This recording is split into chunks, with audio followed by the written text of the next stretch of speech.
香港呢排熱天氣非常飄忽，一時成日落雨，一時又好熱，搞到好多朋友都唔舒服同病咗。為咗強化身體，增強抵抗力，我哋就要經常飲用呢杯美麗寶濃縮液，又叫佢開心果汁。呢個係一定要用凍水開，因為裡面有好豐富嘅維生素 C 同埋維生素 A。維生素 C，眾所周知係增強免疫系統，同埋對皮膚嗰個水分都好重要。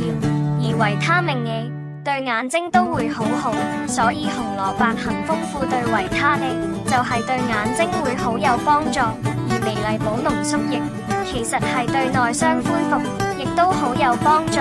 因為我哋嘅身體裡面極有可能受咗傷，而我哋自己唔知。同埋對啲手術後嘅朋友係恢復方面大有幫助，而且對肝腎都會比較有益，以及對心臟、情緒呢啲都會係好好嘅。裡面有一個成分係新疆最偏遠嘅山區裡面嘅一種果實，呢個果實10年先結一次果，又叫沙棘果，係非常非常之珍貴嘅。飲咗之後對皮膚會比較幼嫩，所以我哋又叫佢做青春果汁。由於佢對心臟、情緒都好有幫助，所以又叫佢做開心果汁。另外，我哋經常聽到好多朋友有眼乾眼澀嘅問題，就因為係黏膜好乾，尤其是戴咗隱形眼鏡嘅朋友。另一杯係新氣密，真係會好幫助到大家，因為佢係滋潤我哋全身嘅黏膜，包括眼黏膜、鼻黏膜、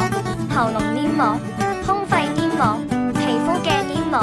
呢啲都係我哋整個嘅黏膜系統。好多時甚至喉痛乾咳有痰，啲痰清唔出嚟，飲咗新氣密之後，好快就可以咳出嚟，味道又好飲，